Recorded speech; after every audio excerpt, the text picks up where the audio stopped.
Magandang umaga Pilipinas, magandang umaga Puerto Princesa at sa buong lalawigan po ng Palawan. Para sa malaking misyon at mas malawak na paglilingkod sa bayan, narito na ho ang ating pong mga balita. Sumeranyo, Puerto Princesa, DYSB. Ito ang balita. Makulimlim na panahon at mga thunderstorm ang dala ng easterly sa silangang bahagi ng bansa. Malaya at wala pang direktang epekto ang binabantayang low pressure area, mga kapuso. Ang easterlies, yung pong hangin mula sa karagatang Pasipiko, ang nagdudulot ng maliwalas at bahagya mainit na panahon sa buong Pilipinas ngayong araw. Bantay Panahon. Makulimlim na papawirin na may paminsan-minsang ulan at mga thunderstorm inaasahan sa Bicol Region, Eastern Visayas, Central Visayas, Caraga, Northern Mindanao, Aurora at Quezon. Samantalang binabantayang low pressure area o LPA ay huling namataan ang Pag-asa sa layong 1,080 km sa silangang bahagi ng Southeastern Luzon. Kaninang alas 3 ng madaling araw, wala pa itong direktang epekto sa bansa ngayong araw. Samantala mataas na ang chance maging bagyo ito sa loob ng 24 oras. Ayon ho sa Pag-asa, kung ito ho'y maging bagyo, tatawagin ito sa pangalan na Paulo. Patuloy na pinapakita ng mga weather model na posible itong kumilos patungo sa Northern Luzon sa weekend. Bantay Panahon.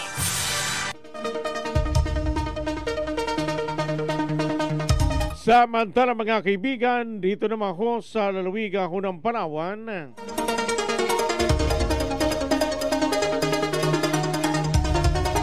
at sa Eastern Visayas at Central Visayas ay makakaranas na maulap na papawirin na may kalat-kalat na mga pag-ulan, pagkulog at pagkidlat ng dahil sa easterlies. Ang natitirang bahagi ng Visayas, Palawan, kasamang Isla ng Kalayaan at Occidental Mindoro ay makakaranas ng bahagyang maulap hanggang sa maulap na papawirin na may puno-punong mga pag-ulan, pagkulog at pagkidlat ng dahil po sa easterlies. Ang Palawan, kasamang Isla ng Kalayaan at Occidental Mindoro ay makakaranas na mahina hanggang sa katamtaman na hangin mula sa timog silangan hanggang silangan na may mahina hanggang sa katamtaman na pag-alon sa karagatan.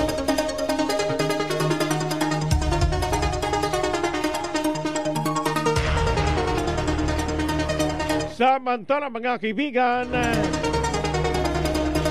sa iba pang balita, ito pong Philippine Coast Guard, hawak na ang pinaniniwalaang underwater drone na nadiskubre ng mga manging isda sa karagatan sakop ng Linapakan, Palawan. Alamin ho natin ang detalye po ng balitang yan, si Super June Vicer Bantaculo. Sa detalye po ng balita, pasok! Nasa pangangalaga ng Philippine Coast Guard ang pinaniniwalaang underwater drone na na-recover ng mga mangisda sa karagatang sakop ng barangay Barangonan, Linapakan, Palawan noong linggo. Batay sa unat na diskubre ng mga mangisda na sabing bagay na may habang 12 talampakan habang nangingisda. Nang makuha ay agad itong tinila sa himpilan ng Coast Guard Linapakan upang isailalim sa verifikasyon at investigasyon. Ang autonomous underwater vehicle ay may tatak na Chinese character at may disenyo na palatandaan na ginagamit para sa oceanographic profiling kung saan kapareho sa mga naunang na-recover ng PCG mula 2022 at 2024 sa iba't ibang lugar sa bansa na natukoy na ginagamit para sa advanced underwater surveillance at seafloor mapping. Ayon kay Coast Guard Commodore Jake Tariela, tagapagsalita ng PCG sa West Philippine Sea, patunay mo nito ng patuloy na illegal na marine scientific research sa karagatan ng bansa gamit ang mga foreign origin autonomous underwater vehicles. Samantala, isa sa ilalim sa forensic examination ang nasabing device upang malaman ang pinagmulan at maging ang pangalan dito sa seguridad. Nanawag naman ang ahensya sa publiko na agad i-report sa pinakamalapit na PCG station ang anumang kahinahilalang bagay na nakikita sa karagatan. Ako si Jun Vice Bantaculo ng GMA sa Radyo Palawan. Dapat totoo. Mga kaibigan, ang tamang oras sa 5:50 na ng umaga. Kayo ho'y nakikinig na sa Super Balita sa 909 numero 2. Kayo'y nakikinig sa Super Balita sa umaga. Samantala si Mapang balita, panukalang resolusyon na magkakaloob ng kapangyarihan kay City Mayor Lucilo Bayron para lumagda sa isang memorandum of agreement sa pagitan ng lungsod ng Puerto Princesa at Puerto Princesa City Water District. Aprobado na raw ho ng Sangguniang Panlungsod. Super Radio Local News. Alamin ho natin ang detalye ng balitang yan na Super Rod Evangelista. Sa detalye ng balita, pasok!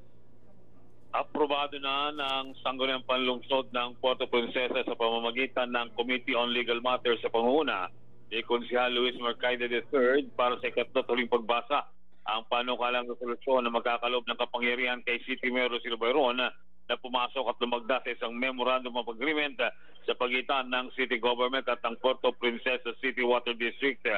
Ito'y upang maging formal ang tinatawag na collaborative partnership ng syudad at ng Puerto Princesa City Water District para sa disaster preparedness, prevention at mitigation of emergency response.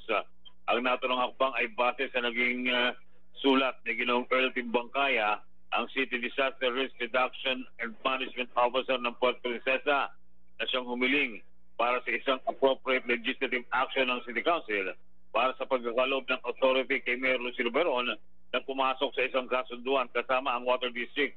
Ayon kay Timbangkaya, mahalagang papel at malaking katulong ang ginagampanan ng Water District sa mga panahon ng kalamidad at sakuna. Tulad na lamang daw ng nangyaring malawakang pagbaha noong nakalipas na buwan ng Pebrero kung saan nakatuwang ng CDRRMO ang Puerto Princesa City Water District sa pagpapahupa ng baha sa pamagitan ng pagpapahiram ng mga equipment ng huli sa city government, partikular ang industrial pumps and pipes na ginamit sa pagresponde sa malawakang pagbaha dulot ng Intertropical Convergence Zone.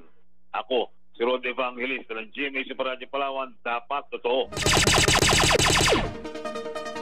Alas 5:53 na ng umaga. Kayo'y nakikinig sa Super Balita sa umaga. 10 Chinese nationals nasagip ng Philippine Coast Guard matapos na masiraan ang makina. Masiraan ang makina ng tugboat na sinasakyan ng mga ito sa karagatan sakop ng Coron, Palawan. Super Radio Local News. Alamin ho natin ang detalye ng balitang yan si Super June Vice Bantaculo.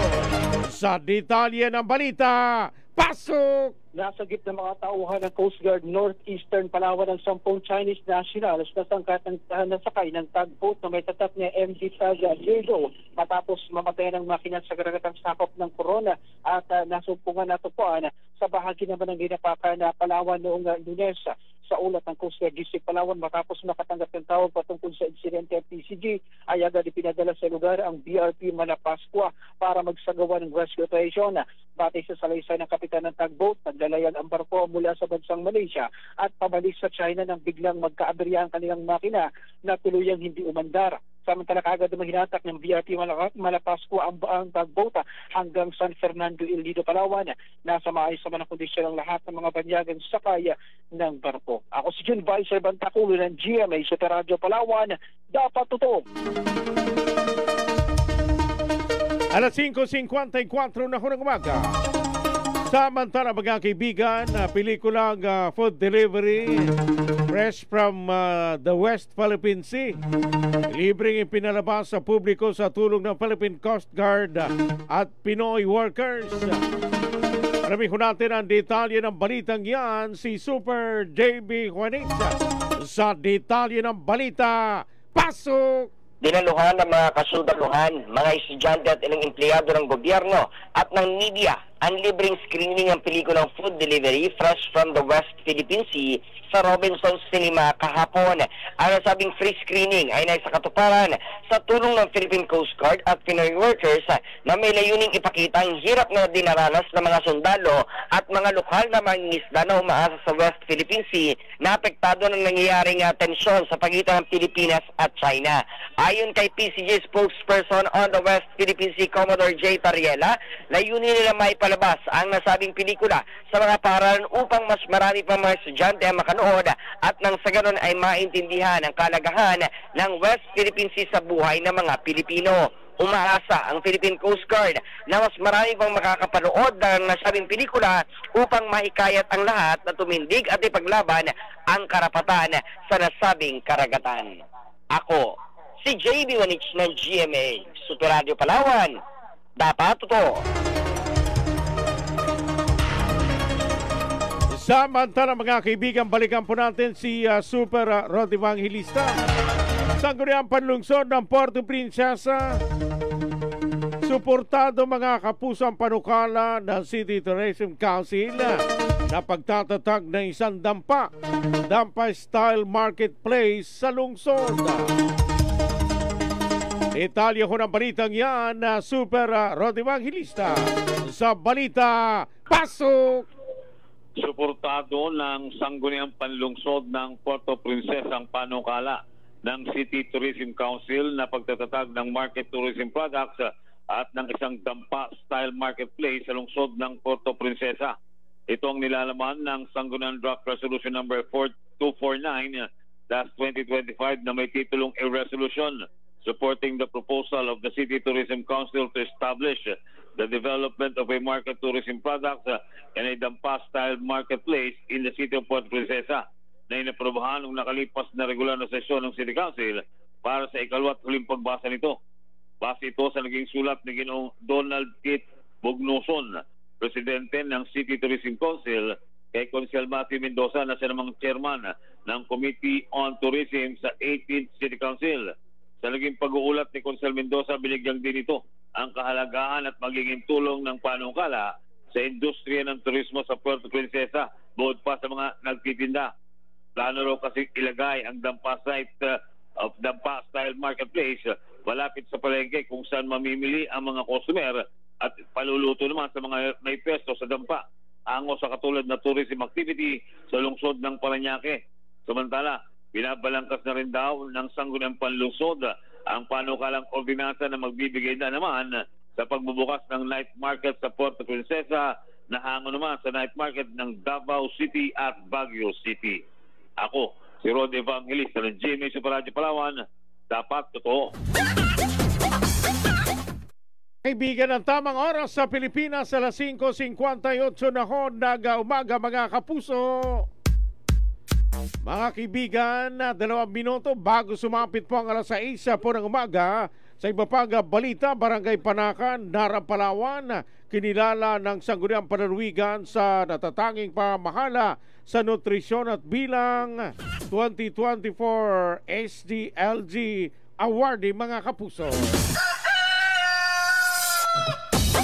Ika muna mga kaibigan, alamin ho natin ang balitang yan. Si Super JB Wanich, mayroon pong detalye ng balita. Pasok! Formal na kinilala ng 45th Sangguniang Panlalawigan ng Palawan ang Barangay Panakan sa bayan ng Lara dahil sa kanilang natatanging pamamahala sa nutrisyon at mahusay na pagpapatupad ng mga programang pangkomunidad sa bisa ng Provincial Resolution number 21471 Series of 2025 na inihain ni Board Member Ferdinand Zabalya na siya rin punong barangay ng Panakan. Ginawaran ng pagkilala ang barangay sa ika-14th na regular na sesyon ng Sangguniang Panlalawigan kahapon, September 30, 2025. Kinilala ng National Nutrition Council ng Department of Health ang Panakan bilang 2024 Regional Outstanding Barangay Nutrition Committee. Bukod dito, tumanggap din ito ng 2024 Seal of Good Local Governance for Barangay mula sa Department of Interior and Local Government o DILG noong August 19, 2025.